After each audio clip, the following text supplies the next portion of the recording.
aside all private interests, prejudices, and partial affections.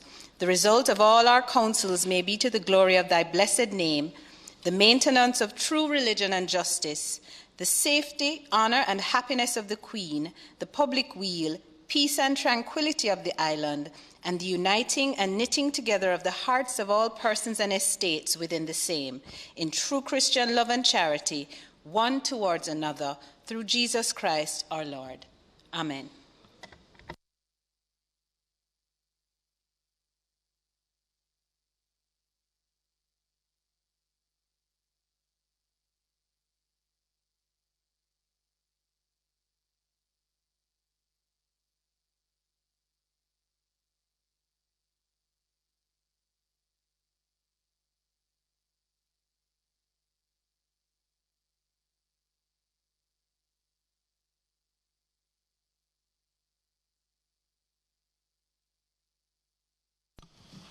Good morning.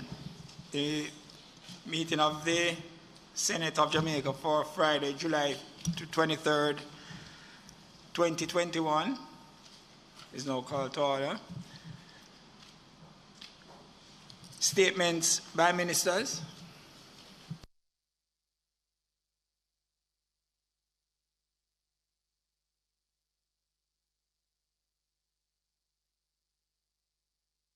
Announcements.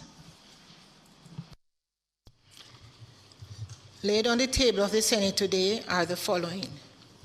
The Constitution, Section 47.5, Clerk of the Senate Resolution 2021, under the Constitution of Jamaica.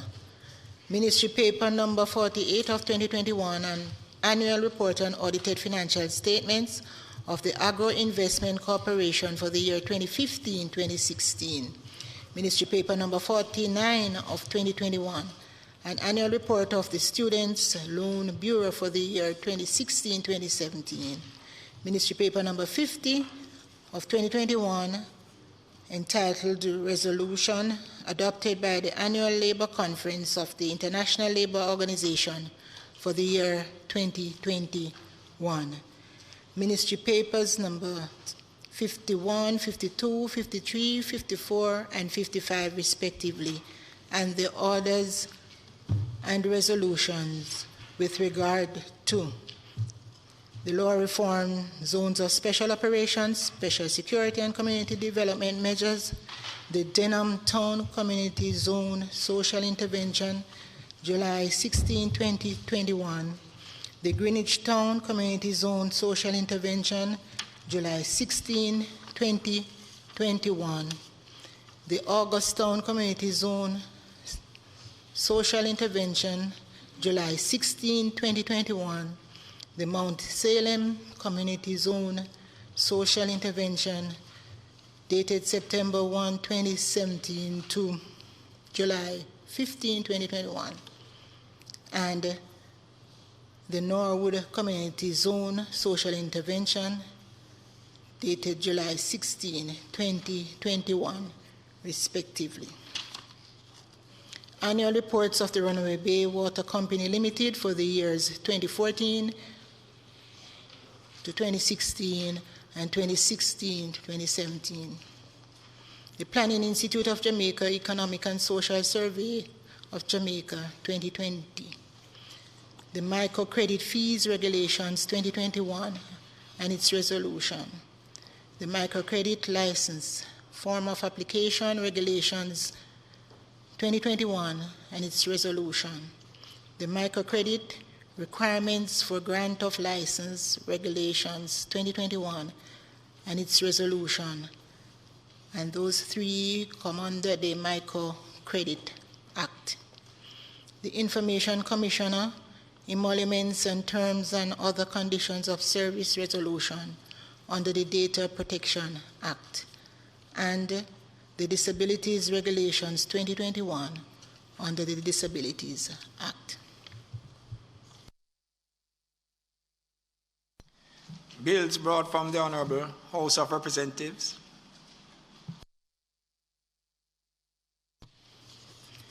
The following is a message from the Speaker of the House of Representatives to the Honorable Senate I have the honor to advise the Honorable Senate that on the 21st day of July 2021, a bill entitled An Act to Amend the Judicature Applicate Jurisdiction Act and a bill entitled An Act to Amend the Judicature Parish Courts Act were passed in the House of Representatives.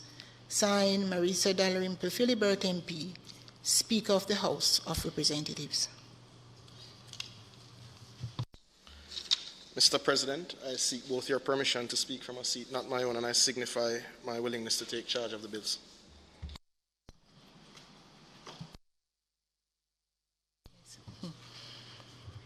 A bill shortly entitled the Judicature Applicate Jurisdiction Amendment Act 2021 read the first time, and a bill entitled the Judicature Parish Courts Amendment Act 2021 read the first time. Mr. President, I beg to give notice of a second reading of the bill.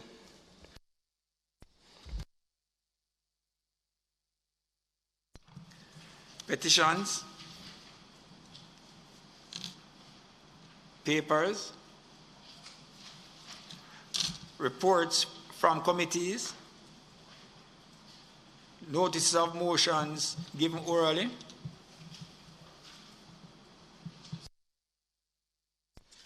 I beg to give notice that at the next meeting of the Senate, I will move the following.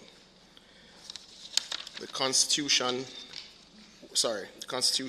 of Jamaica. Whereas Section 47 of the Constitution of Jamaica, hereinafter referred to as the Constitution, refers to the office of the Clerk of the Senate, and whereas subsection 3 of Section 47 of the Constitution provides that subject to the provision of subsection 5 of that section, the clerk shall, unless the clerk sooner resigns office, hold office until the clerk attains the age of 65 years or such later age as may, in any particular case, be prescribed by the Commission appointed under subsection 7 of that section, and whereas Section 47.5 of the Constitution provides that the clerk shall be removed from office by the Governor-General if, but shall not be so removed unless the House, by a resolution which has received the affirmative vote of not less than 2/3 of all members thereof, has resolved that the clerk ought to be so removed for inability to discharge the functions of the office, whether arising from infirmity of body or mind or any other cause, or for misbehavior.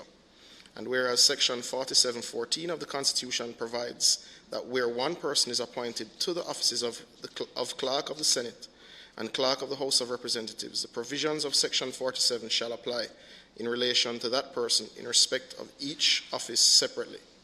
Now therefore be it resolved that this House allows the resolution may be cited as the Constitution Section 47.5, Clerk of the Senate Resolution 2021, and 2, the Clerk of the Senate ought to be removed from office for inability to discharge the functions of the office arising from infirmity. Mr. President, I further beg to give notice that at a later stage today, I will move for the suspension of the standing orders to enable me to take the motion.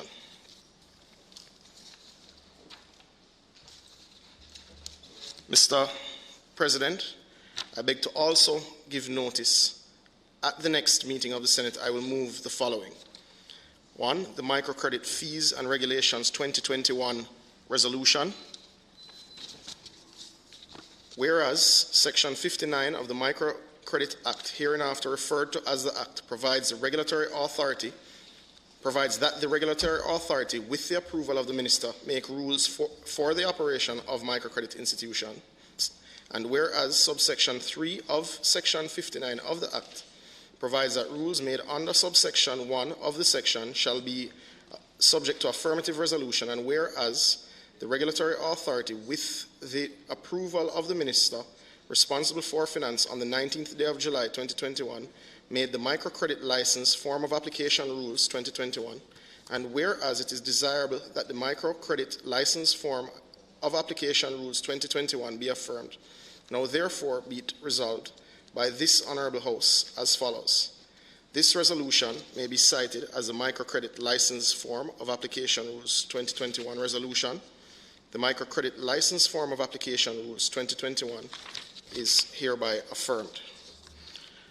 2, the Microcredit License Form of Application Regulations 2021 Resolution. Whereas Section 58 of the Microcredit Act, hereinafter referred to as the Act, provides that the regulatory authority, with the approval of the Minister, make regulations providing for such matters as may be necessary or expedient for the purposes of the Act. And whereas subsection 3 of Section 58 of the Act provides that regulations made under subsection 1 of the section shall be subject to affirmative resolution, and whereas the regulatory authority, with the approval of the Minister responsible for finance on the 19th day of July 2021, made the Microcredit Fees Regulations 2021, and whereas it is desirable that the Microcredit Fees Regulations 21 be affirmed, now therefore be it resolved by this Honourable House as follows. The resolution may be cited as the Microcredit Fees Regulations 2021. The Microcredit Fees Regulations 2021 is hereby affirmed. The Microcredit Requirements for Grant of License Regulations 2021 Resolution. Whereas Section 58 of the Microcredit Act, hereinafter referred to as the Act, provides the regulatory authority, with the approval of the Minister, make regulations providing for such matters as may be necessary or expedient for the purposes of the Act. And whereas subsection 3 of Section 58 of the Act provides that regulations under subsection 1 of the section shall be subject to affirmative resolution. And whereas the regulatory authority, with the approval of the Minister responsible for finance on the 19th day of July 2021, made the microcredit requirements for grant of license regulations. And whereas it is desirable that the microcredit requirements for grant of license regulations 2021 be affirmed.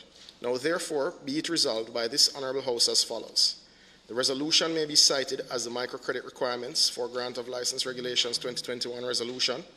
2, the Microcredit Requirements for Grant of License Regulations 2021 is hereby affirmed. Mr. President, I further beg to give notice that at a later stage today, I will move for the suspension of the standing orders to enable me to take the motions.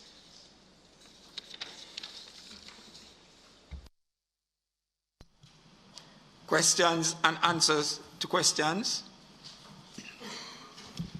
Motions that may be made at the commencement of public business requiring notice. Motions relating to the sittings of the Senate. Motions for leave to introduce bills.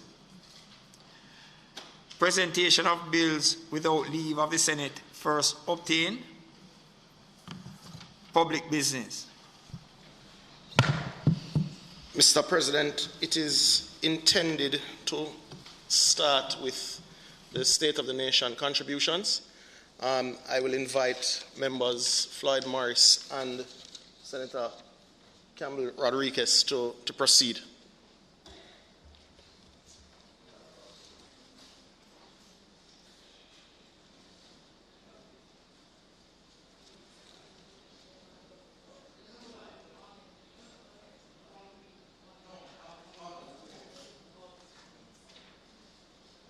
Senator Morris, just give me a moment.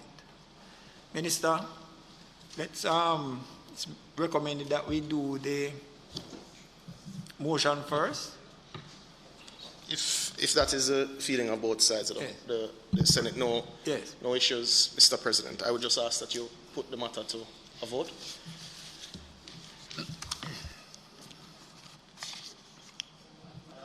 The motion, notice of which I gave earlier, to vote, Mr. President.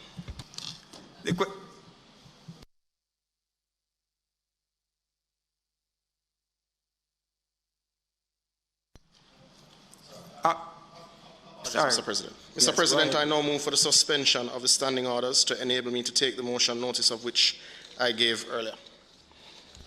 The question is that the standing orders be suspended to enable the minister to take the motion, notice of which was given earlier. Those in favour? Those against? The ayes have it. Minister?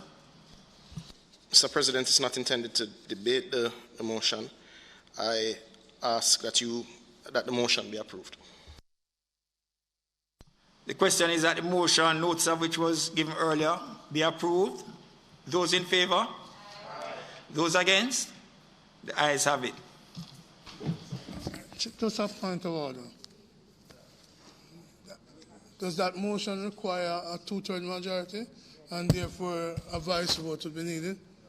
Thank you very much, Senator Brown, for your guidance. Proceed, Madam Clerk. In respect to what had proceeded earlier, I'd ask that the vote which was taken, that we withdraw that vote, and we do it in the way that is required. Those in favor? Those against? The ayes have it. Proceed, Madam Clerk. Senator Allen, Yes.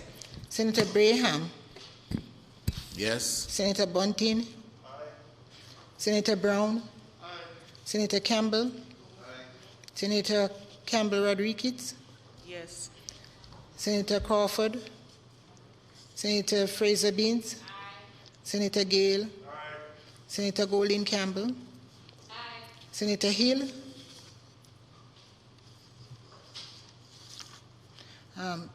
Senator Johnson Smith, Senator Longmore, Senator Morris, Senator Floyd Morris, Senator Dr. Floyd Morris, Senator Gabriel Morris, Senator Samuda, Senator Scott Motley, Senator Webby, Senator Williams, the Deputy President who is sitting in for the President, Aye. the President who is absent. Okay, thank you.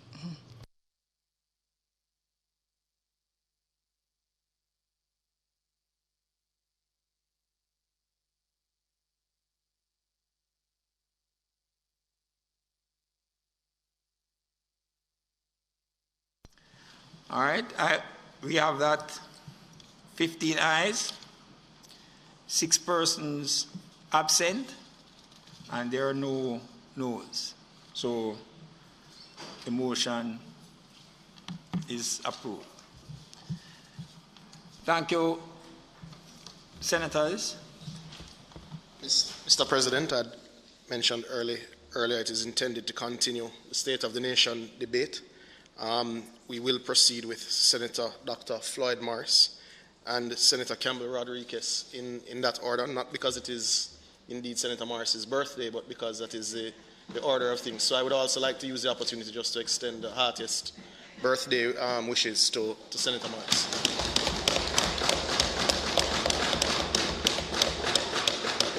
Thank you, Mr. President. Senator Morris, you may proceed. And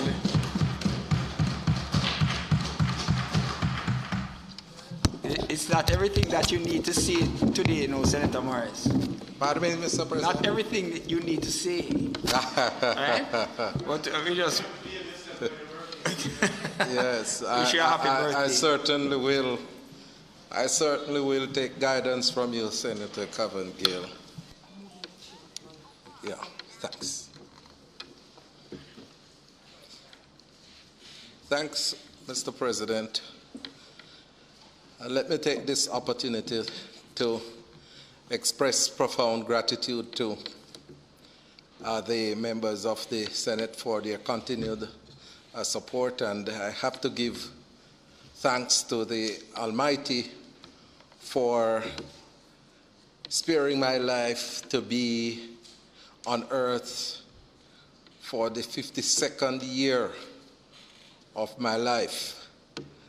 And I am deeply grateful to the guidance of my mother and my darling wife, who is unavoidably absent today. She just started a new job, so she couldn't be here to give support. But I know that she said later will be greater.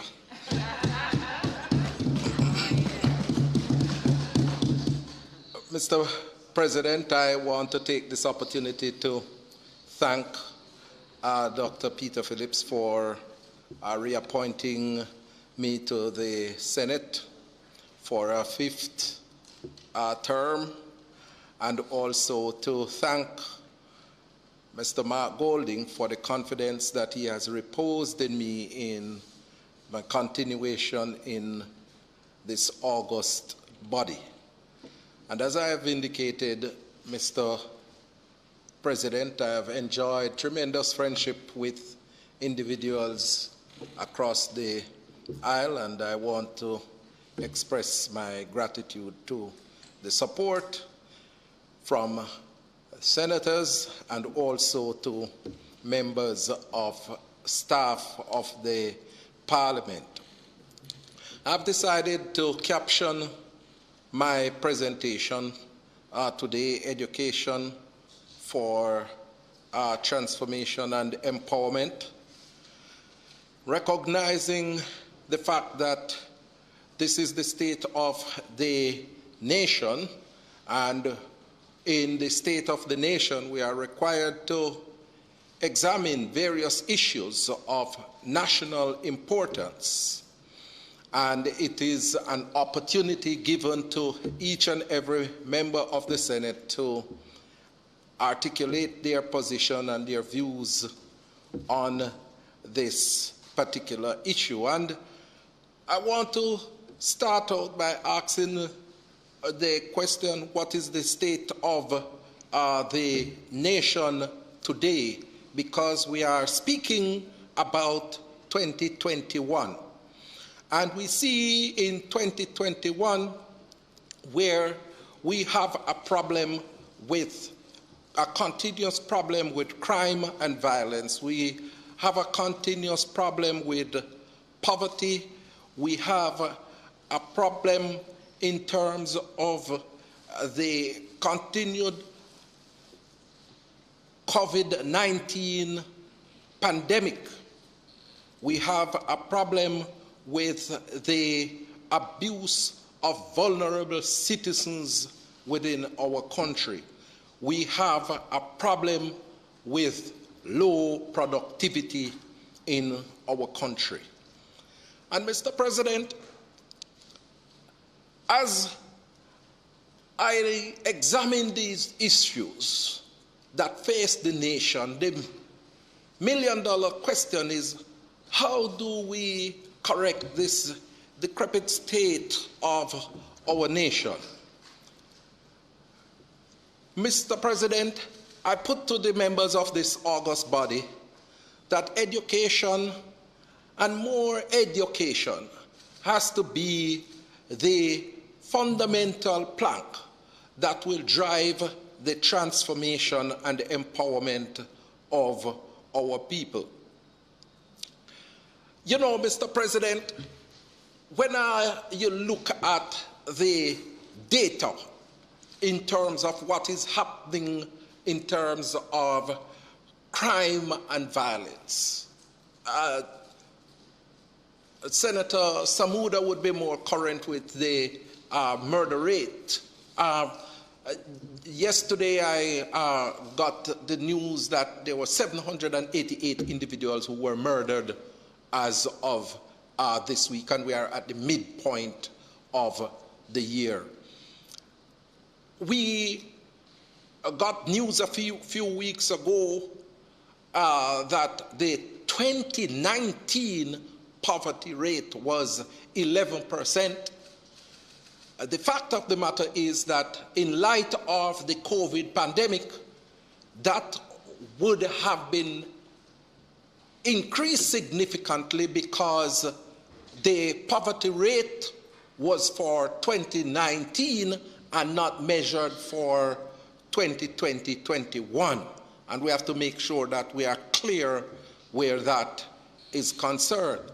And then we listen to the news and we hear of the exponential growth in terms of abuse of our children, our senior citizens, and persons with disabilities. We have individuals in the society who seem to have gone totally crazy in terms of how they treat and relate to the most vulnerable. And so, Mr. President, we have to find a way in order to curb and stem these challenges that are eating out the heart and soul of our nation. And I believe that if we put the requisite resources in terms of education, we are likely to get significantly better results. Mr. President, in 2001, I joined the Ministry of Labor and Social Security as the Minister of State.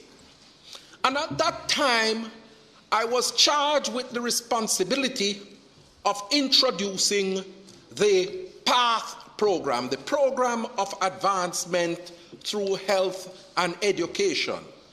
And when we conceptualized the PATH program, it was designed primarily to break the intergenerational cycle of poverty through two fundamental national developmental indicators, that of education and healthcare.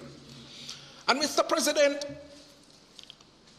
at the time, we targeted 236,000 individuals for the PATH program.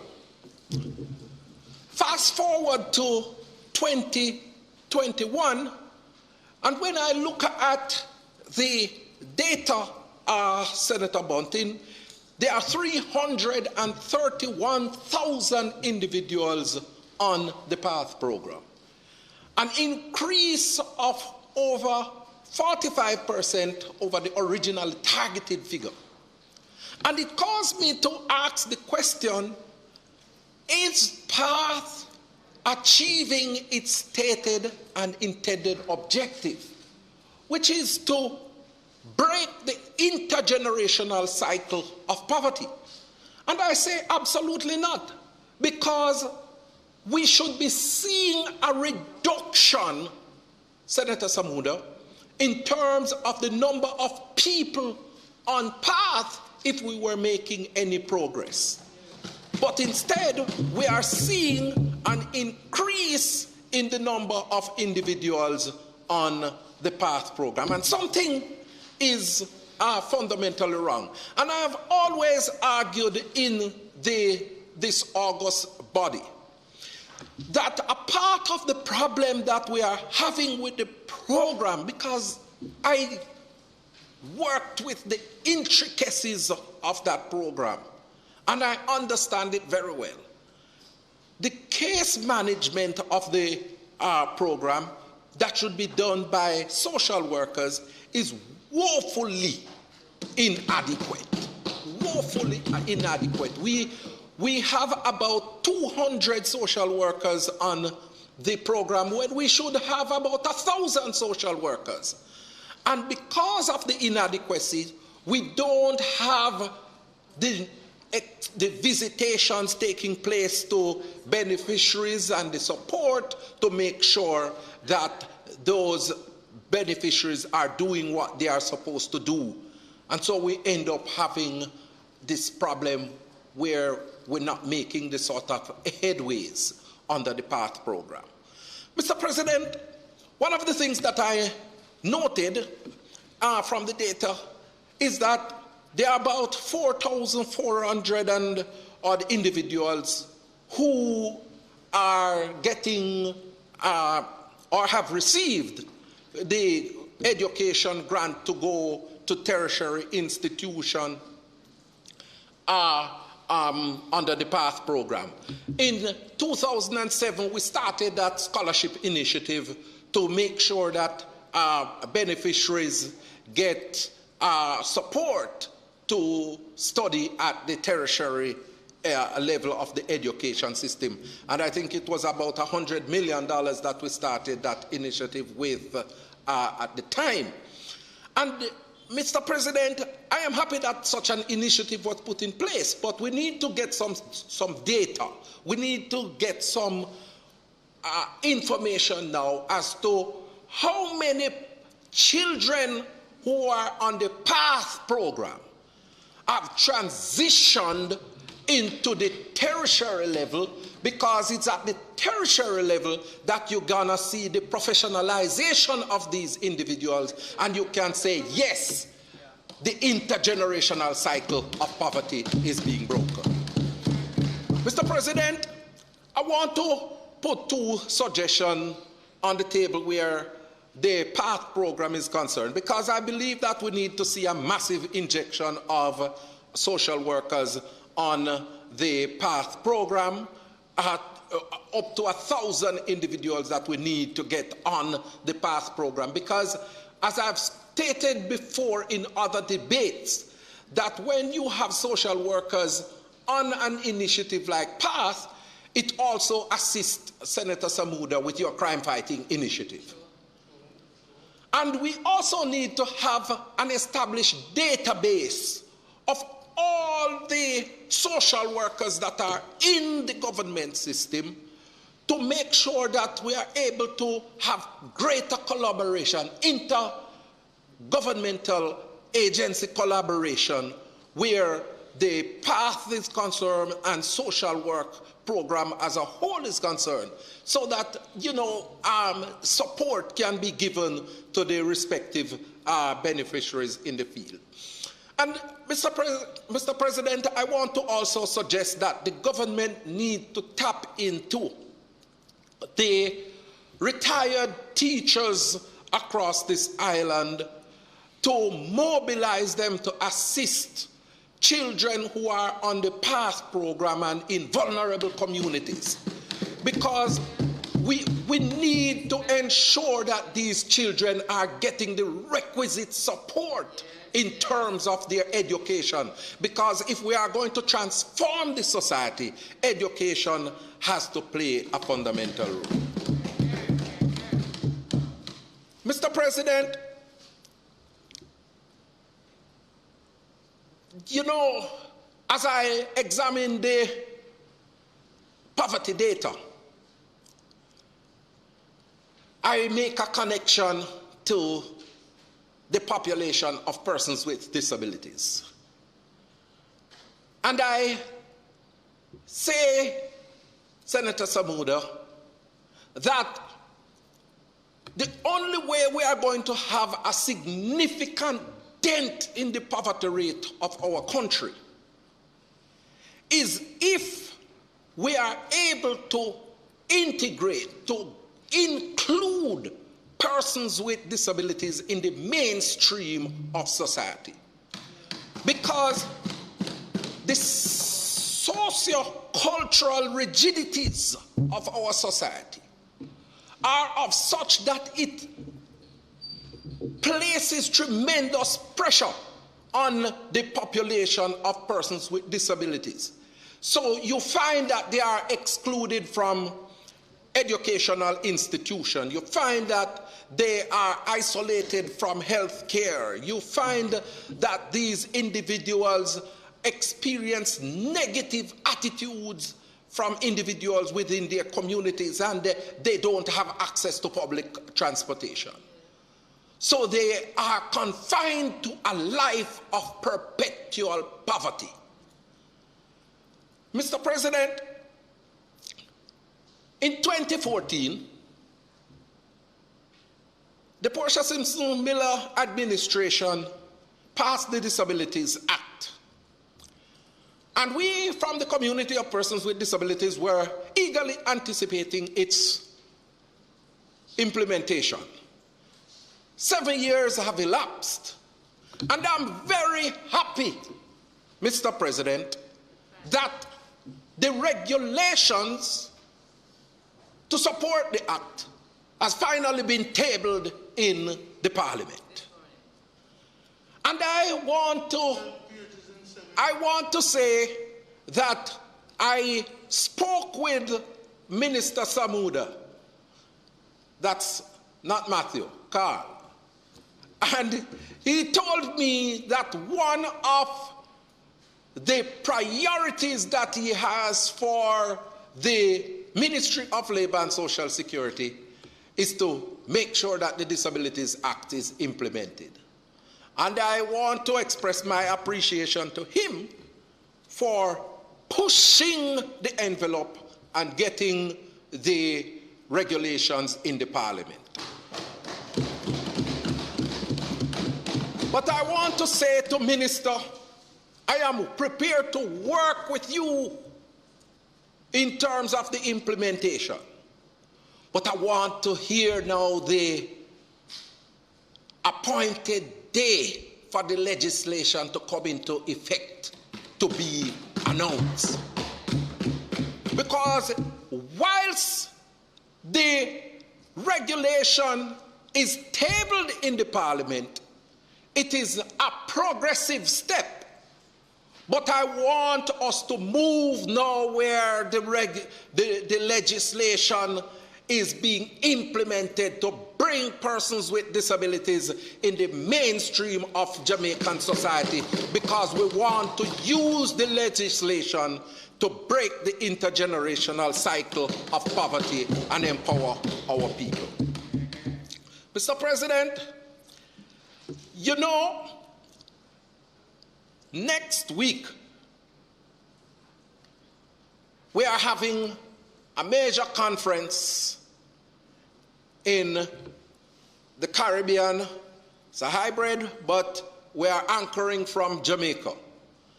And the focus is on the establishment of specific legislation to protect the rights and dignity of persons with disabilities.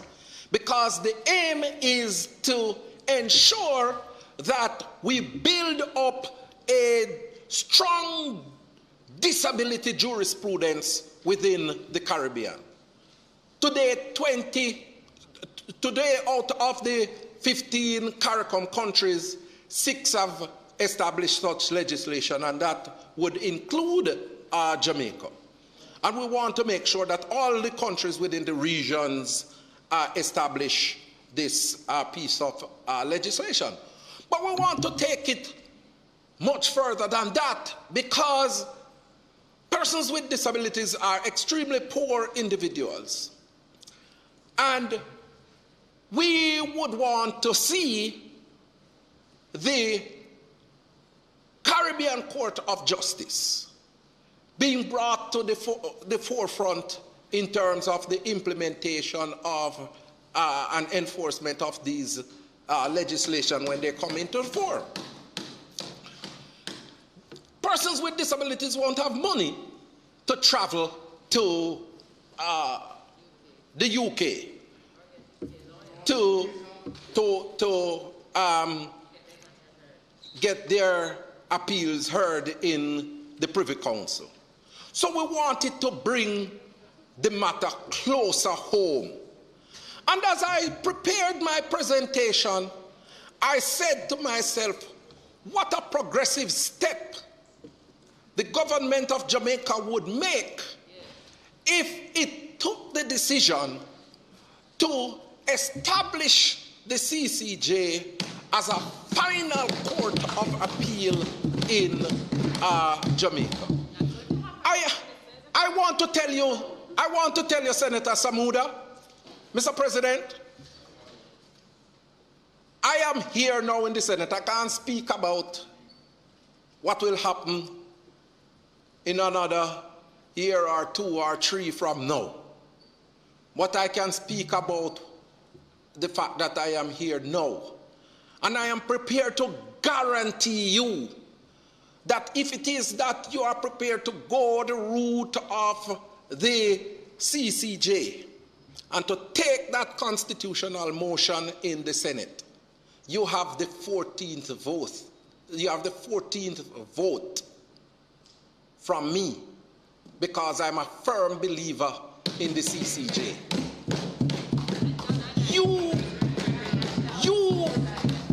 You have 49 in the House of Representatives. You have 49 in the House of Representatives, more than the 2/3 that is required down there. So the ball is in the government's court now to take a decision and to act where the final appellate court of Jamaica is concerned. And I strongly support that move to go towards the Caribbean Court of Justice, because I believe that if we have the Caribbean Court of Justice, it will be beneficial to persons with disabilities. I take note, Senator Golden Campbell, of an article that was written in the Observer in 2018 by my very good friend and your father, Bruce Golding, which he sought to assess the CCJ since its inception. And your father has a very fine mind. I can tell you that because, you know, he was one of my interviewees for my PhD thesis. And I can tell you he has a fabulous mind. And as I read the article, I happened to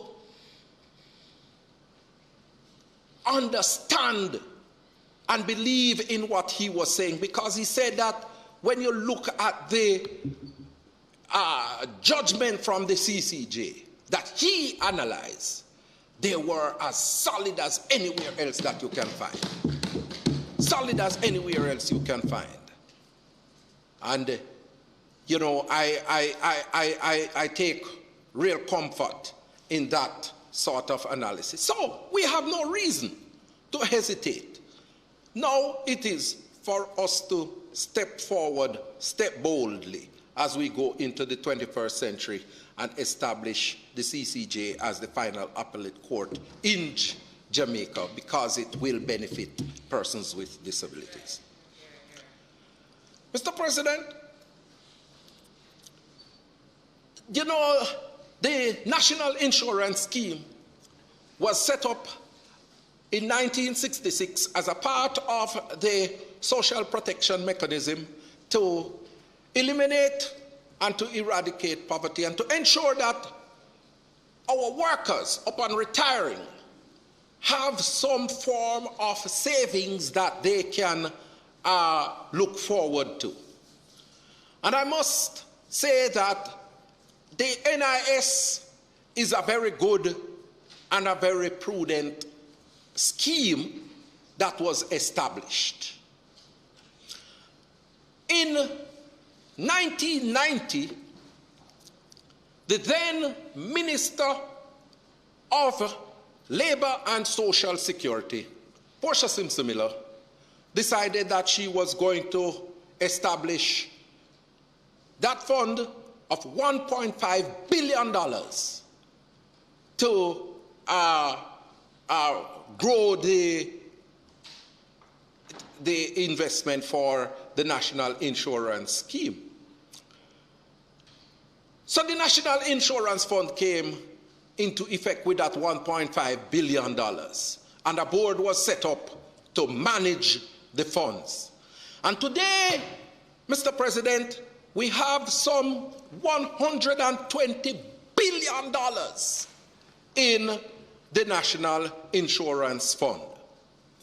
But whilst we have resources in the fund, there are challenges with the NIS contribution. And I see and took note of measures that were put in place earlier this year by the government to correct some of those problems in terms of contributions. But one of the questions that I asked Senator Lambert is, are the payments to our pensioners at this time adequate for our pensioners? In light of what I've heard from the Capri study, where our most vulnerable are not accessing the intended benefits under the government COVID assistance program, and the various challenges that people are having out there in terms of the increases in food prices from week to week. We have to do something for the pensioners. We have to do something for the pensioners. And I want to make an appeal to the government to make sure that they look again at the amount, the rates that are being paid to the pensioners with the intent of giving these individuals an increase. I take note and acknowledge the fact that you have introduced the social program for the elderly, and the commendations are in order. But we have to make sure, Mr. President, that we don't have our pensioners falling behind because of the extent of inflationary pressures that are taking place within the economy. And we need to look at that. And I want to suggest, Mr. President, that we're going to have to look seriously at how it is that we invest the funds from the NIF. We're talking about $120 billion that are there in various instruments. We have to make sure that we invest it in such a way that it grows the economy, it stimulates employment, and again it will benefit the NIF, because you're talking about the employment of individuals who will make contribution to the scheme and continue to grow the fund. So we have to look at some more strategic investments in terms of the NIF in order to facilitate national development. Mr.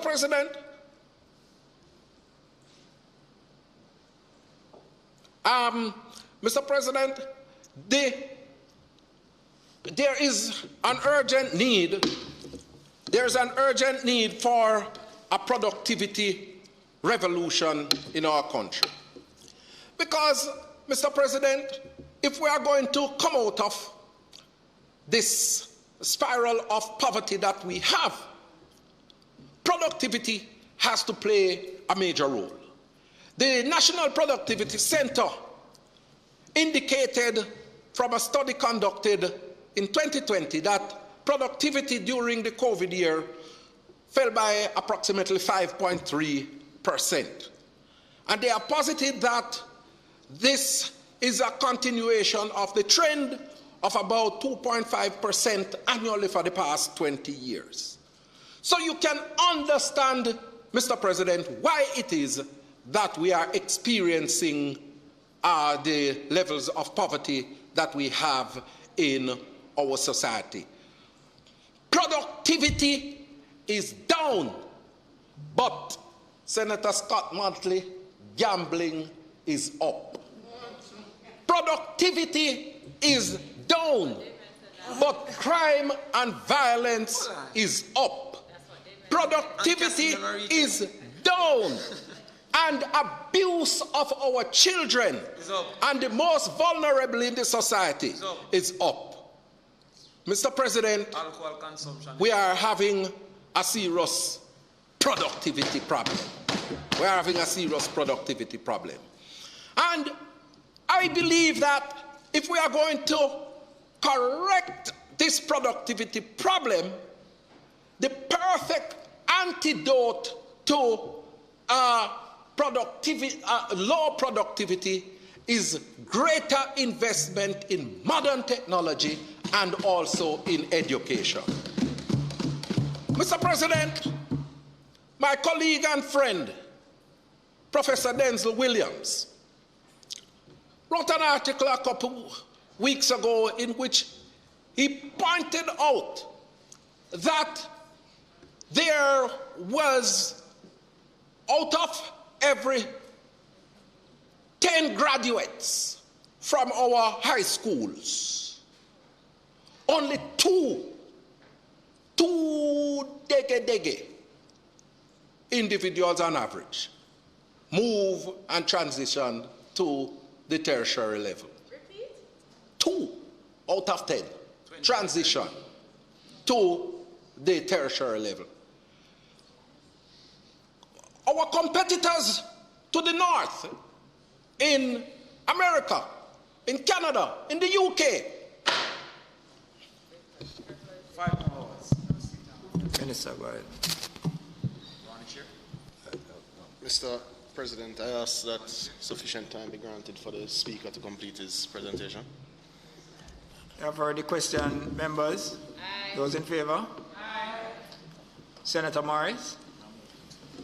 Thank you very much, Mr. President. I'll endeavor to finish in a reasonable time for members to continue.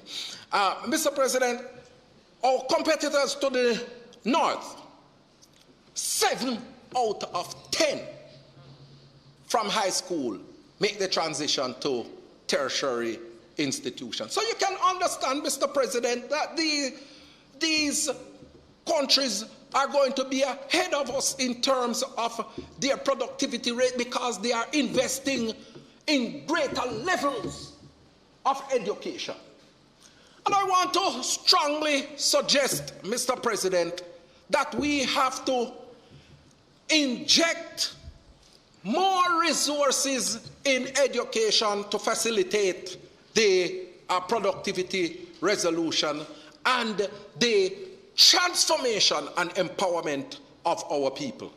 And I want to suggest, a few weeks ago, my colleague, spokesperson on finance, Julian Robinson, suggested that some funds be taken from the dormant accounts to assist with stimulating the small business sector. And I want to also suggest, Mr. President, that we look seriously at taking some of those funds because it's $70 billion that is there in those dormant accounts. And if we can take some of those funds to inject in the education sector, to buy more tablets for needy children in the education system, to assist with the early childhood education sector, and also to assist with tertiary institutions. Because, Mr. President, you know, last year at the University of the West Indies alone, 3,000 students were not deregistered. Well, they were not deregistered, but they never registered last academic year. The year before, we had 19,000 students thereabout, and currently we have just over 16,000. 3,000 students never registered. Absolutely not. They just never registered because they are in the system and they have had to take a leave of absence because of the unavailability of financial resources. And all of that is contributing to the pressures that the tertiary institutions are experiencing. And I believe that we can give a lifeline to these institutions by injecting some of these fees in education, because when you invest in education, you know, you are bound to get the returns later on in life. So it's not going to be a wasted investment. So I want to make that suggestion. Mr. President, I want to point out something that is disturbing to me. And if it is that we are going to empower and transform the lives of our people through education, when they get education, they must come out and they must get jobs, right, Senator Crawford? And so we can't have a situation where, when you look across Jamaica, you see a lot of individuals from Southeast Asia working in different sectors of the economy. And when we check on the work permit mechanism in the Ministry of Labor and Social Security, there needs to be a thorough examination of what is taking place there. It cannot be that we are having all of these individuals coming in and we can't give proper account for their employment in our country. And I want to also strongly suggest that we have a massive computerization program for the work permit mechanism in the ministry, so that we can document every single individual that is coming in to work. And we must also have a digital footprint so that anybody who go inside the system and check the system also you can know, because what we want to do is to also monitor and ensure that no hanky-panky, Senator Scott Batley, no hanky-panky is taking place. So, no. Not at all. As resistant, not at all. As resistant not to at such all. activities. Not at all. Mr. President, we have to make sure that, I get a number of complaints. From our citizens about problems that they are having across the island. They believe that they are being pushed out because of individuals who they believe coming from Southeast Asia to work in areas where we have skilled individuals to work. And so we have to make sure that we correct that. Mr. President, quickly I want to point out about the Overseas Employment Program, because that has been a major mechanism that has been used by Jamaicans to empower themselves, to transform their lives, to send their children to school. I remember our Minister Simpson Miller, Senator Lambert, when she was Minister of Labor and Social Security, used to beat the pavements in the United States and in Canada to make sure that we get more jobs in terms of the hotel and the farm work program. And I am very happy whenever I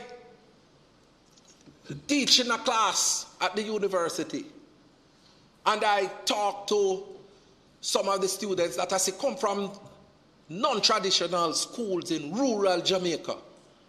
I always engage them because I am very happy to see those schools sending students to the university. Like the Great Westwood High School. Well, that's a traditional. That's a traditional. But, one of the things that they say to me is that their mommy and their daddy are on the farm and the hotel workers program overseas. And they are sending them to school, to university, because they want them to break the cycle of poverty in their family. And I'm very much heartened at that approach of those individuals on the farm and hotel workers program. But one of the things that I have taken note of in having some discussion with some of the farm workers and the hotel workers is that after they work on the farm overseas and they come back here, they collect the money that they repatriate to the Ministry of Labor and Social Security, Senator Gale, and they take those monies and they will expand their homes, or they will send expand a business or something like that. But one of the things that I note that is not happening is very few of them are required to make a contribution to the NIS and the NHT for their pension and to get some housing assistance down the road. And I want to strongly suggest that as a part of the reform measures to the overseas program, and I'm telling Minister Samuda, who is my good friend, don't go down that pathway which he said that he was going to ask members of parliament to select farm workers. Members of parliament don't know, some of them don't even know What is a farm? what is a farm. They don't even know how to turn on a pipe to irrigate a farm, much more. Well, he's not a member of parliament. Okay, members, Senator Gale, please don't interrupt Senator Morris. Thank you very much, I don't want him to go too long in the time. I'm winding down. I'm winding down. So, Mr. President, you know, I want to strongly suggest that as a part of the overseas employment program, we make sure that the hotel workers and the farm workers, from that pool of funds that they repatriate to Jamaica every year, they register themselves as self-employed workers and make contribution to the NHT and the NIS so that they are able to get a little pension when they retire and also to be able to get some housing assistance from the National Housing Trust. Because we're talking about breaking the intergenerational cycle of poverty and also transforming and empowering our people. And I believe that we have to make sure that we put in place those mechanisms. If it is that they are going to make a contribution to the NIS, for example, as a self-employee, it's about $12,000 a year. $12,000 a year, $250 a week. Right? So that Jamaican. So and when they come back here, they carry significantly more resources than that. So, you know, I strongly believe that that is something we need to execute. Mr. President, I have outlined to you a number of issues and challenges confronting our nation. I have cited the fact that as a nation we have a serious crime problem. We have a serious problem with poverty. We have a serious problem in terms of the abuse of our vulnerable citizens. We have a serious problem in terms of the levels of productivity in our country. But I believe that with the requisite investments in education and with proper management of our resources, existing resources, we can see a significant transformation and empowerment of our Jamaican people. I stand here today as a living experience because as the son of an ordinary Jamaican who got blind at age 20, and because my mother riveted in my head that, look, the only way you are going to survive and get out of poverty is by taking your education seriously, I made sure that I never looked to the left nor to the right when it came on to getting my education. Senator Bunting, I remember one night whilst I was going to Michael Evening College, It rained cats and dogs. All of my friends had left and gone home at 9:30 when my brother was unable to come for me.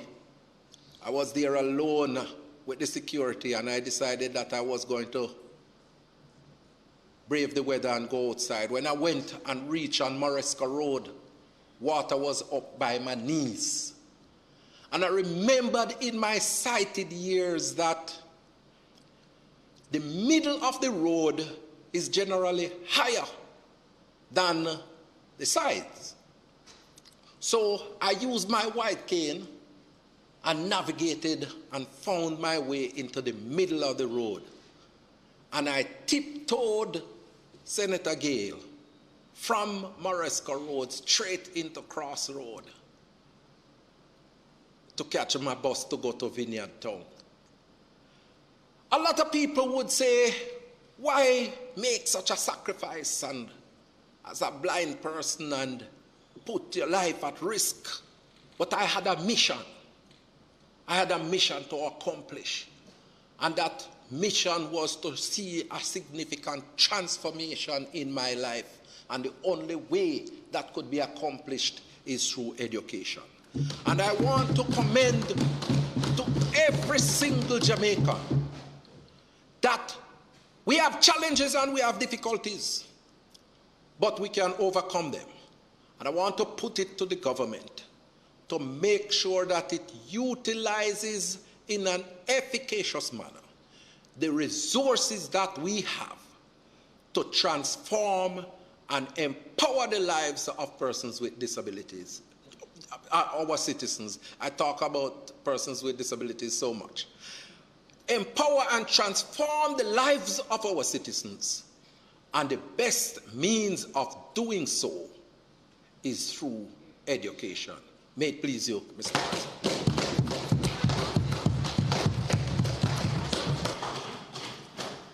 Thank you very much, Senator Morris.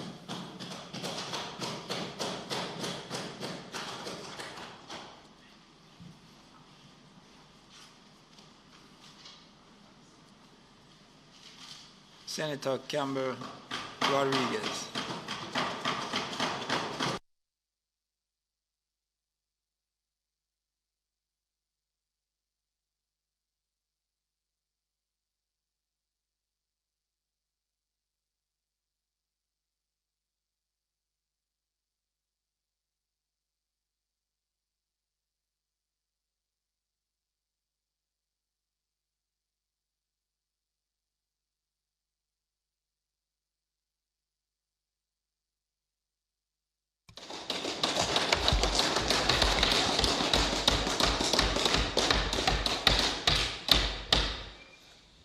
As I stand here today, thank you, Senator Crawford, a humble servant of Jamaica, I would like to give God thanks for sparing my life to be able to serve. I also want to thank the Prime Minister of this beautiful country, the Most Honorable Andrew Holness, for this opportunity where I get to work on matters which augur well for the people of this vibrant and amazing nation. It is also important for me to thank my family for their love and support as I traversed the journey which led to these chambers. Mrs. Plummer, big up yourself. You have been nothing short of a phenomenal mother who made sure I was aware of my own capacity and that to whom much is given, much is expected. Mr. Campbell, thank you for giving me life and love. Alexandria and Amanda, you young ladies act as a guiding light to my every decision, and I am more than honored to be your mother. Mr. Rodriguez, what does one say about a man who gives it all to ensure that Natalie can thrive and serve her country? To the staff here at Gordon House, thank you for all the guidance and responsiveness. To my colleague senators on the other side, thanks for keeping me aware. And to my colleague senators on this side who have welcomed me with open arms and who forced me to be the best version of myself in this House, thank you.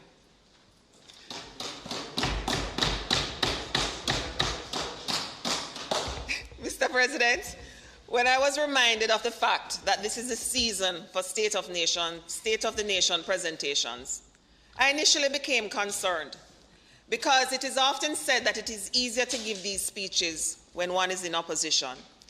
But, Mr. President, I quickly realized the foolish nature of my thoughts as I stand here on the side of a government that, while not perfect, is doing a sterling job at helping Jamaica to not just build back stronger, but also to get back on the path of becoming her best self. Once I had that settled in my mind, I then moved forward, Mr. President, with the business of examining the state of the young and gender issues in Jamaica. Mr. President, as a human being, I have this strong desire to see the human race continue to grow and flourish, especially right here in Jamaica.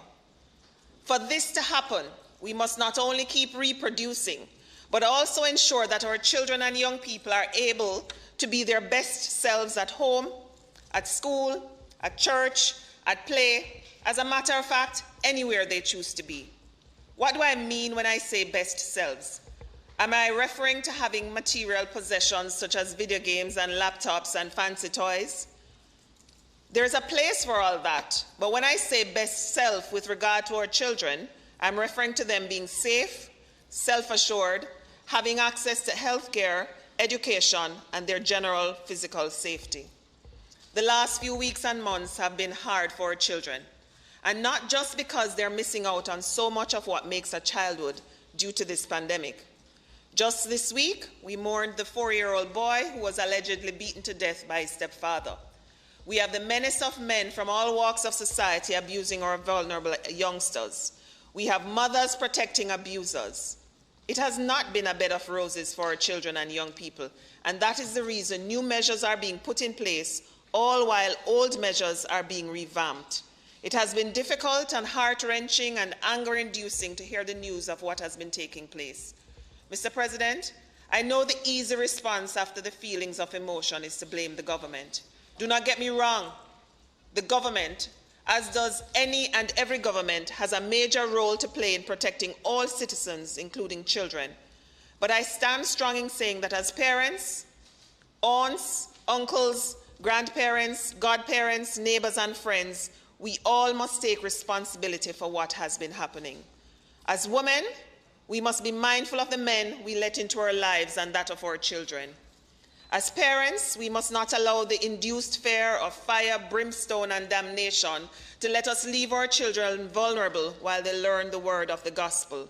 We must not facilitate blind faith. I urge all Jamaicans to keep in mind the following scriptures. Ephesians 5 verse 11 says, "Take no part in the unfruitful works of darkness, but instead expose them."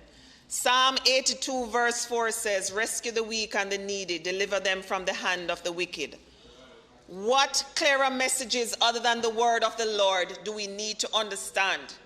That we are not to protect anyone who molests our children and youth. We must not lay our girls and boys carelessly exposed to evil elements. It does not matter how much power we think the abuser has, whether it be a church leader, a politician, a doctor, lawyer, teacher. No one should be allowed to escape the law for abusing our most vulnerable. Safeguards must be put in place by us as caregivers to shield our children from evil and wickedness. Mr. President, as mentioned, the government has a role along with citizens. And that is why I am proud to remind us of some of the plans and initiatives already announced by Minister Williams less than 2 weeks ago. The plans are part of reforms to the child protection ecosystem in Jamaica. 1, a helpline for children is to be launched in early September. The phones will be manned 24 hours per day by child care professionals. The number to be called will be 211. The CPFSA and the Ministry of Education, Youth and Information have developed a policy to accelerate family-type placement of children aged 0 to 3 years old. Legislation is being drafted to amend the Child Care and Protection Act. Section 24, which we know is problematic, will finally be addressed. The Adoption Act of 1958 will be repealed and replaced. Work is being undertaken to develop a framework for safety of children online. And this is especially important because a lot of the education of our children is now taking place online. Mr. President, this is but some of the action being undertaken.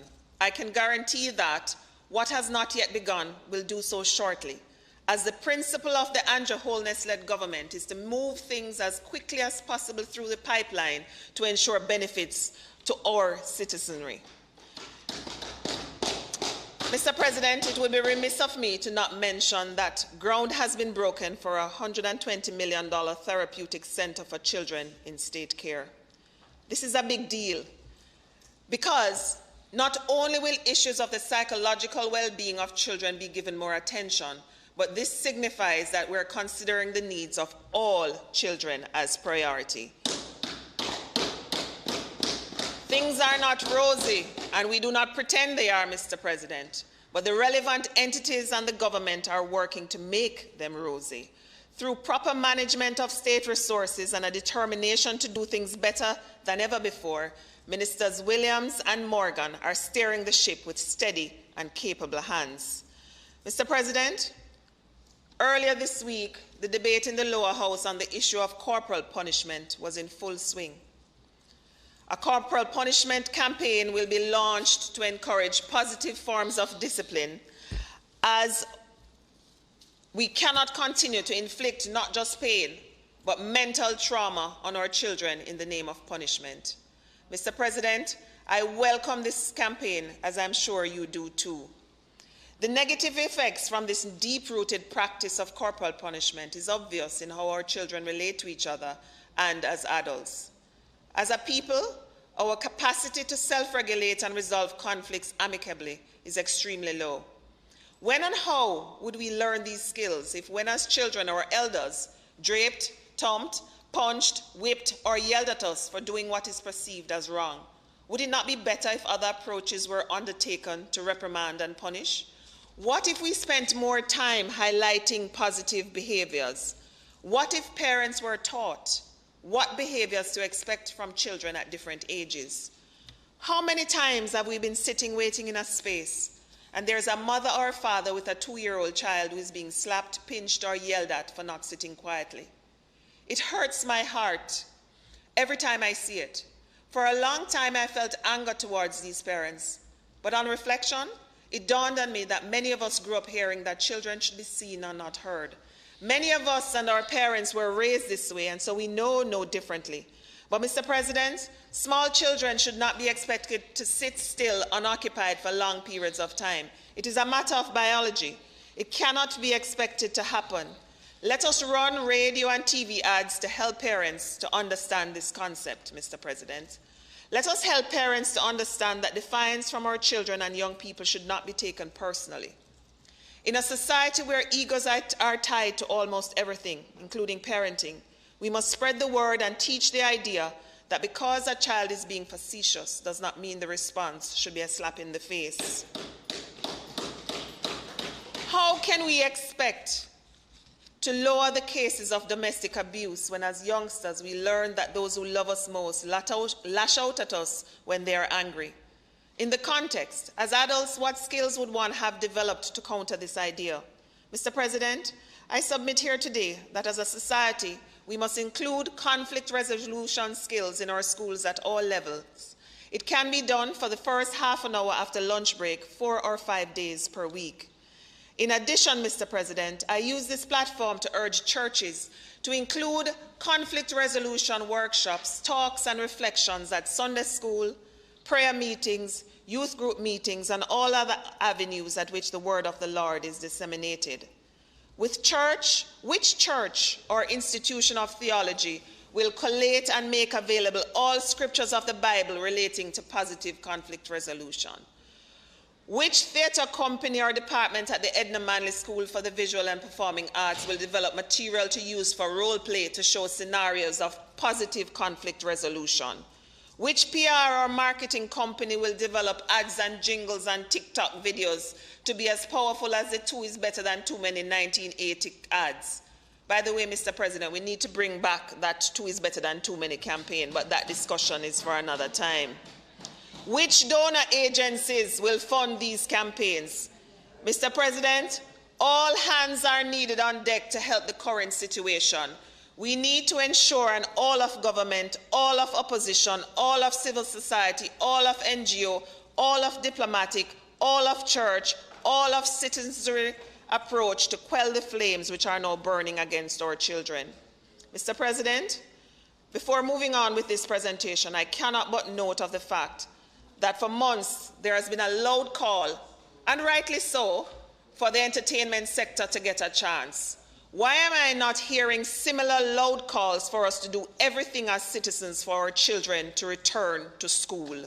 We know the negatives of the way they have now been forced to attend schools. Do we only pay lip service to our children and their needs? Do we really love our children? This is something for us to consider.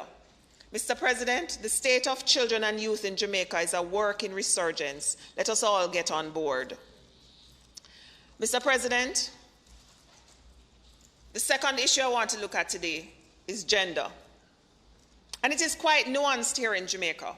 Our situation is fundamentally different than that which exists in many other jurisdictions.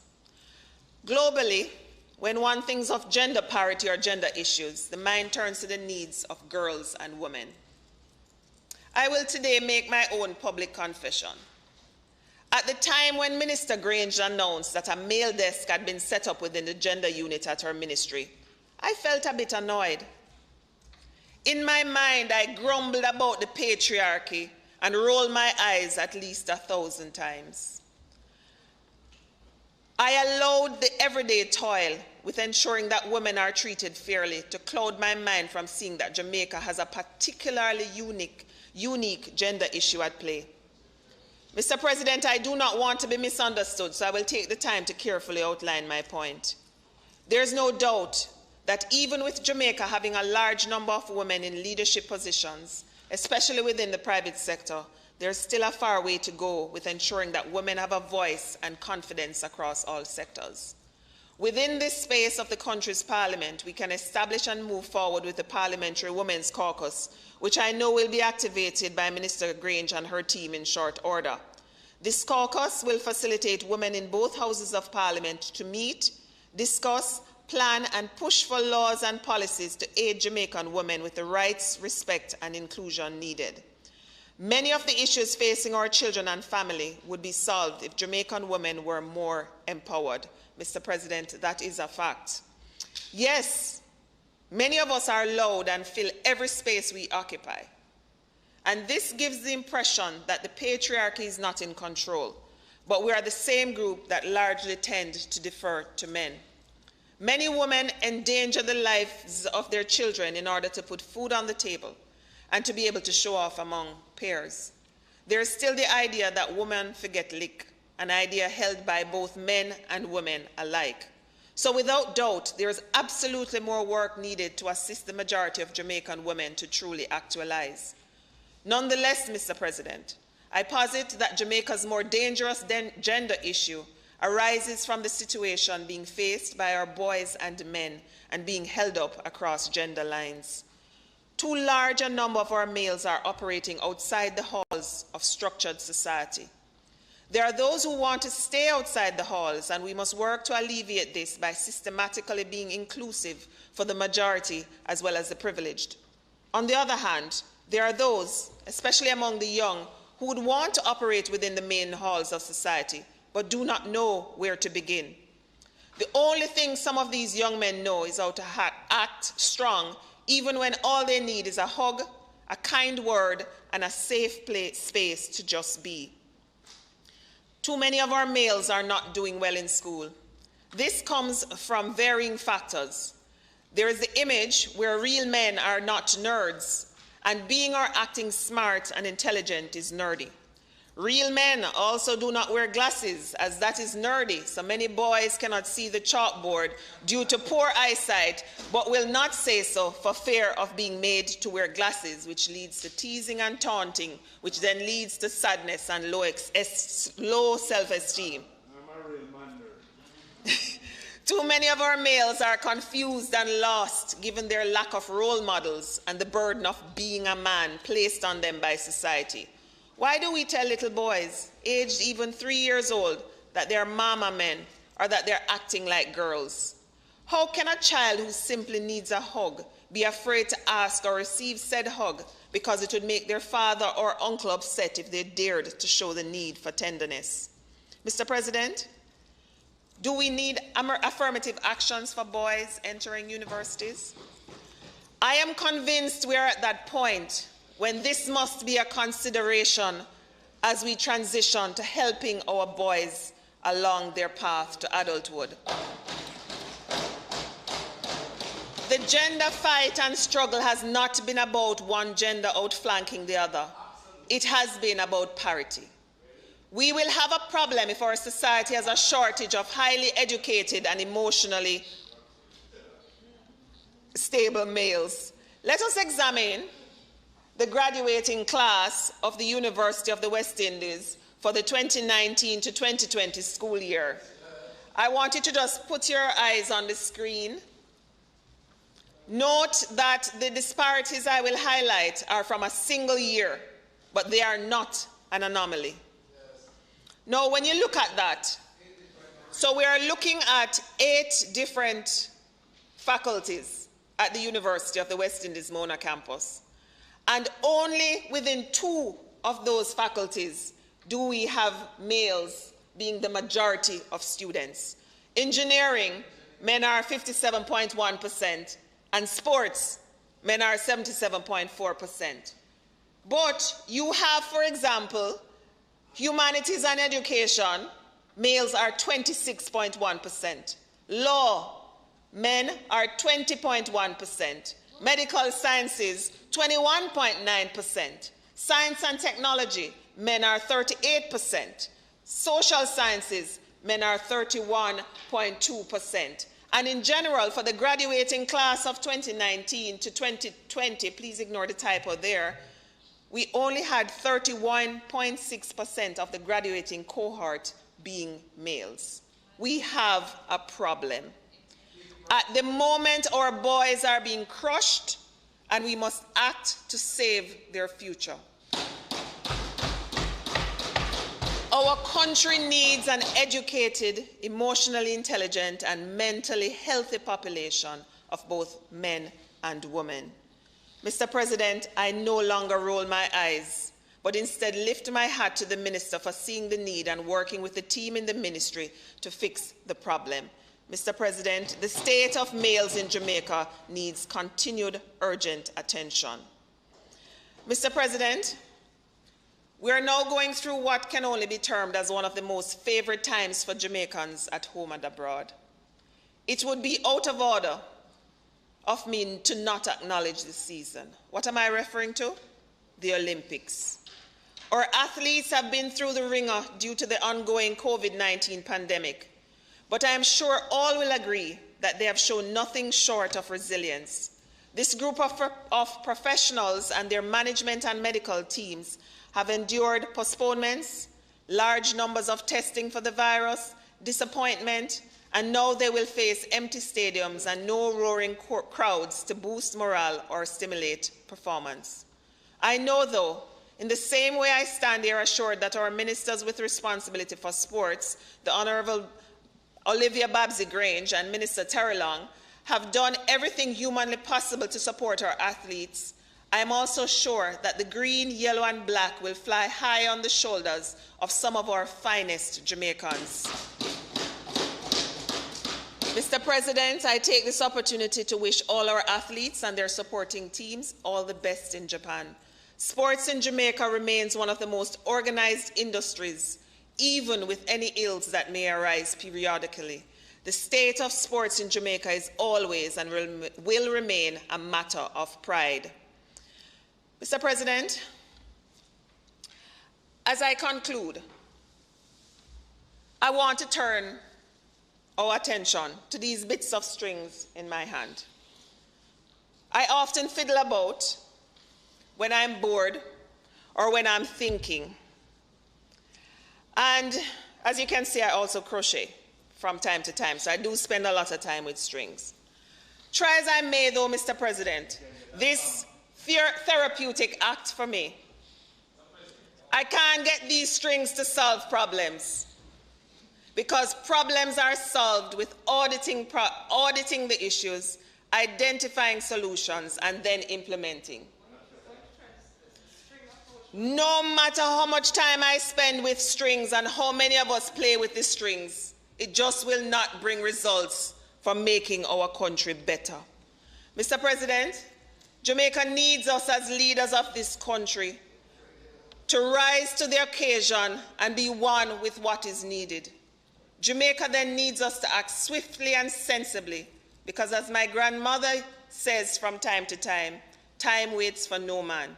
Jamaica is on a path that is strong and focused, and I beg God to continue to guide and protect us while we make our way through uncharted waters caused by the pandemic.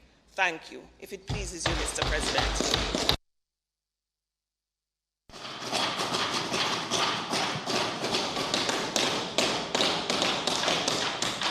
Thank you, Senator Rodriguez Campbell. Or Campbell-Rodriques, sorry. Minister. Mr. President, I ask that the debate on the state of the nation be suspended. Members, you have heard the question. Members? Those in favor? Aye. Okay. Those against? Ayes have it. Mr. President, it is now intended to take the motion related to the Microcredit Act tabled earlier. So I ask for a suspension of the standing orders to allow me to do so. The question is that the standing orders be suspended to enable the minister to take the motions, notice of which was given earlier. Those in favor? Aye. Those against? The ayes have it. Minister. Mr. President, I don't expect this to be contentious, nor do I expect it to be particularly long-winded. The Honourable Senate may recall that the Microcredit Act was passed in the House of Representatives on January 19th, and in this House on January 22nd, 2021. In order for the Act to become effective and the Bank of Jamaica to start the licensing and supervision of the sector, it is necessary that a suite of regulations and rules be promulgated. These include the passage of 1. The microcredit fees regulations, 2. The microcredit requirements for grant of license regulations, and 3. The microcredit license form of applications rules. It is also critical that the rules and regulations be affirmed by the end of July 2021, based on commitment with FATF, the Financial Action Task Force. The provisions in these rules, as it relates to the microcredit license form and application rules, the provisions in these rules are as follows. Rule 2.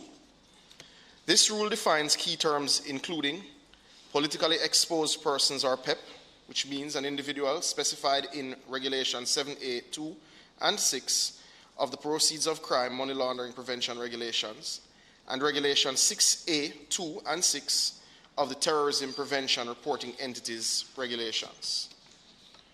Ultimate beneficial owner means A, in relation to a body corporate, the individual who ultimately owns and controls the body corporate. B, in relation to an applicant for business, the individual on whose behalf the applicant for business conducts the business or one-off transaction concerned. And C, in the case of a trust, settlement, or other legal arrangement, the individual who ultimately owns or controls the trust, settlement, or other legal arrangement, as the case may be. Rule 3. This rule stipulates the form of application to operate a microcredit institution, which shall be in the form set out in the schedule. B, be accompanied by the information requested and documents specified in the schedule. C, satisfy the requirements specified in Section 10 of the Act. And D, contain any additional information required for the assessment of the application. Rule 4. This rule speaks to incomplete applications and its treatment. Where in the opinion of the supervisor an application is incomplete, the supervisor may, in writing, require the applicant by a specified date to A. Submit the completed application, or B. Provide the additional information and documents required for consideration of the application. Rule 4 also provides that where a request for information is made by a supervisor and information requested is not received by the date specified by the supervisor, the assessment of the application may be discontinued and the supervisor shall inform the applicant in writing of the discontinuation. The schedule.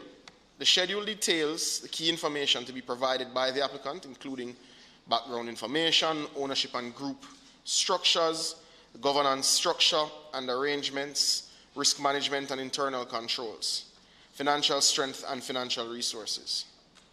Microcredit requirements for grant of licensing regulations. The provisions in these regulations are as follows. Regulation 2.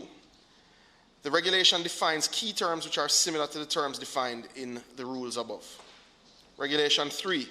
This regulation sets out the requirements for grant of licenses and requires the supervisor to have regard to the following.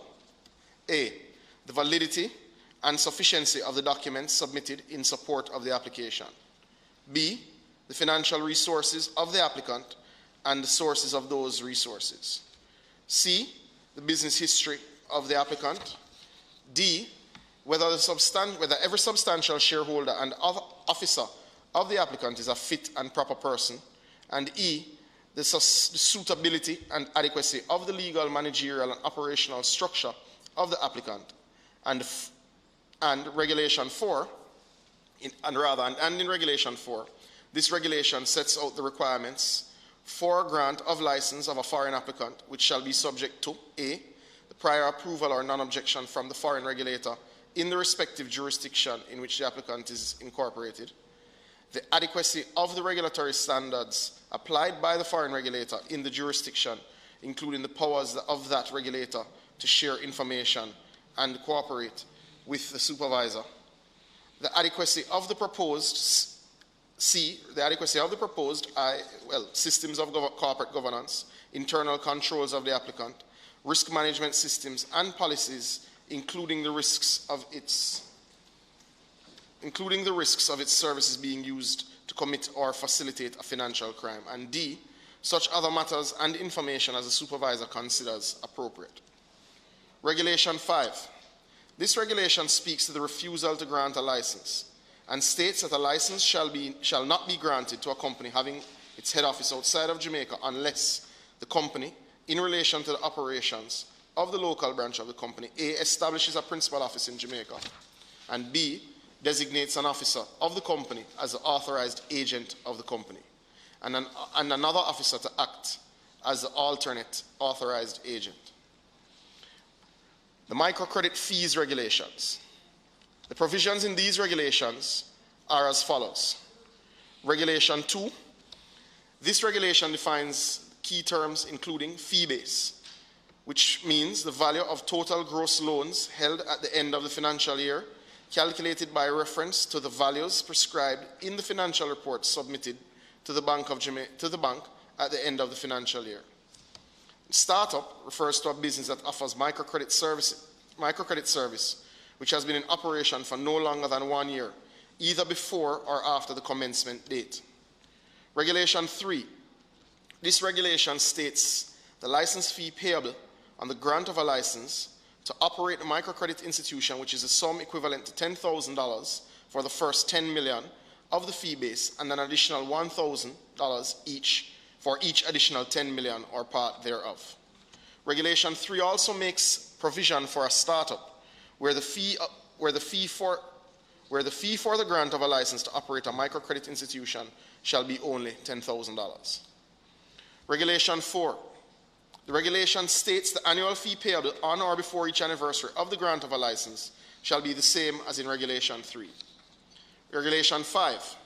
This regulation states the fees be payable for the reinstatement of a license which was suspended shall be 50% of the licensing fee specified in Regulation 3. Regulation 6 states the fee for the replacement of a license that is lost, defaced, or destroyed shall be 10% of the licensing fee specified in Regulation 3. However, such fee shall not be less than $5,000. Regulation 7. This states the fee for the change of registered name of licensee shall be $5,000. In conclusion, Mr. President, the Honourable Senate should note that the microcredit institutions play an important role in facilitating the provision of credit to individuals and micro, small, and medium enterprises, Mr. President. As such, in order to improve the monitoring of the industry, promote greater transparency, protection of consumers, and reduction in risks of the industry being used as a vehicle to facilitate money laundering, it is critical that the Act becomes effective and operational. In order for the commencement of oversight of the microcredit institutions, it is necessary that this suite of regulations and rules be affirmed in both houses.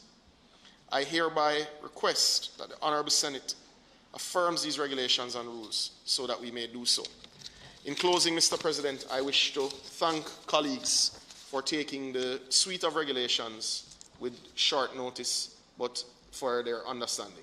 Thank you. Senator Bunting. Thank you, Minister.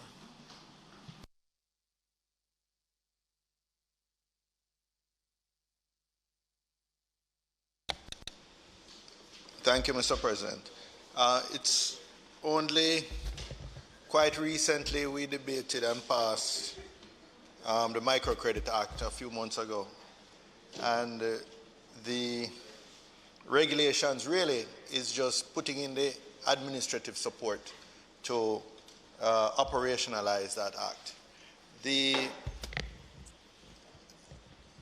trend of increasing oversight, regulation, transparency, and through that discouraging money laundering, terrorism financing, and other illicit activities is global, and it is something that is good for us.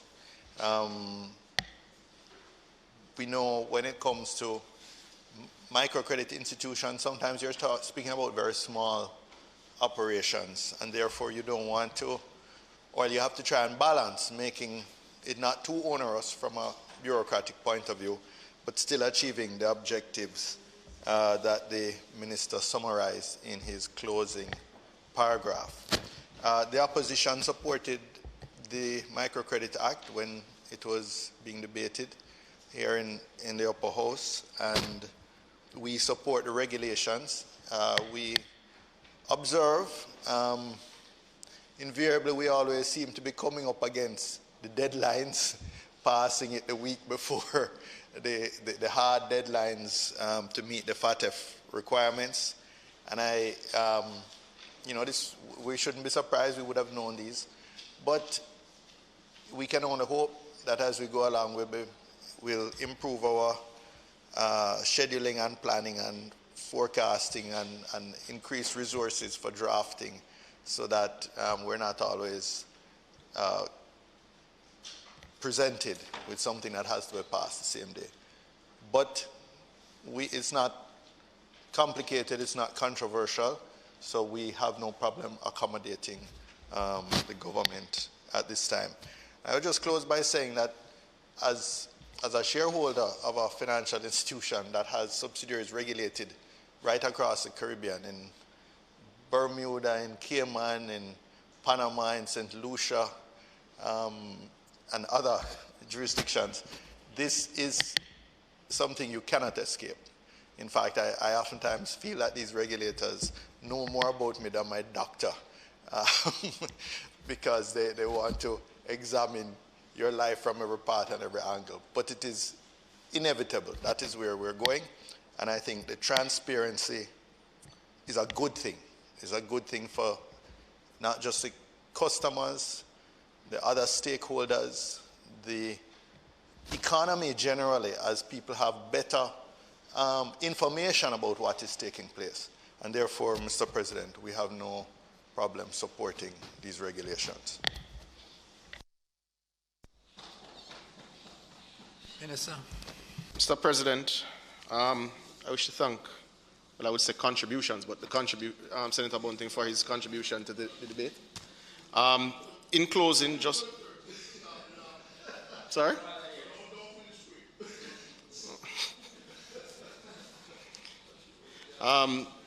I do intend Senator Brown, I do intend to Minister, conclude. hold on a second, hold on a Sure. second. You seem to have forgotten that there's a special day today. So, remember, Senator Morris will be taking persons elsewhere. All right. That is indeed so, Mr. President. But I do thank members on both sides for their expressed support even before we vote. This is indeed the final step in operationalizing the act that we would have passed earlier this year, and an act that would have seen support from both sides in both houses for the reasons outlined both by myself and Senator Bunting. It is the way of the world. It is where we're going.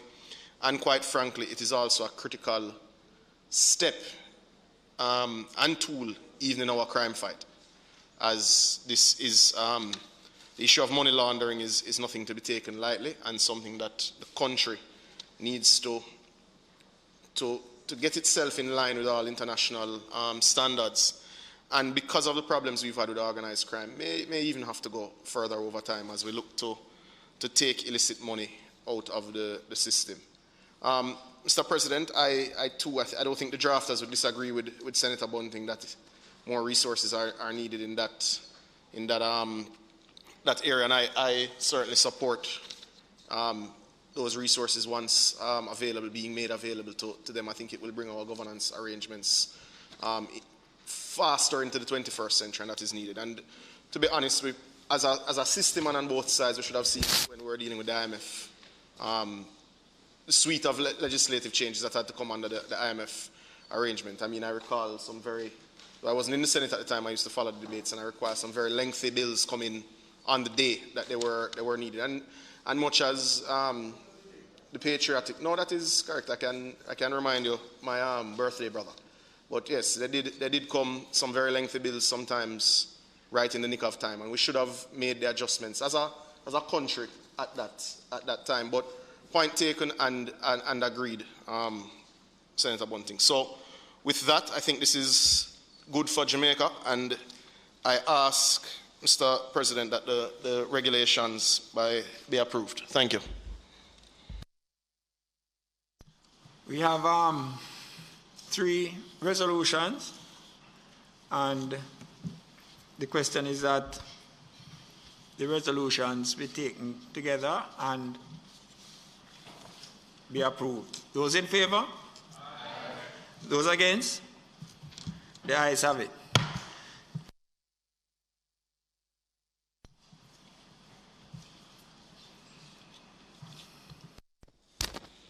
Mr. President, it is not intended to do any further business today, but before I ask for the suspension of the sitting for a date to be fixed, I would like to use the opportunity, with your leave, just to extend a warm greeting and a thought to the staff who give us such support from the Parliament, to those who secure us by way of the constabulary force members who are here, because this is the last sitting before the summer break. So I hope all members on both sides and the members of the staff and all who give support to this Parliament enjoy that break, use it to regenerate and replenish their spirit and their energy, and do so safely. And we wish everyone well. I also do so on behalf of Leader of Government Business, who is unable to be with us today, extend her greetings and well wishes to all members of the Senate and indeed all members of the staff at Gordon House. So thank you, Mr. President. With that said, Mr. President, I ask, certainly, Senator Bunting.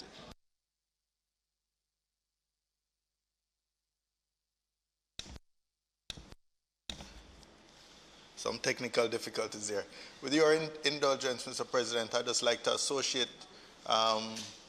myself and the opposition with those remarks, particularly to use the opportunity to extend our thanks to the staff and all those who support us at Parliament, and to encourage them to get some rest and recreation during the emancipendence period, and that all of us, at this time when variants are emerging and we see our positivity rates increasing, to make an extra effort to be safe during the summer break.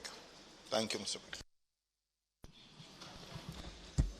Thank you, Senator Bunting. And Mr. President, with that, I ask that the sitting be suspended for a date to be fixed. Question is that the Senate be adjourned for a date to be fixed. Those in favor? Those against? The ayes have it. The Senate stands adjourned.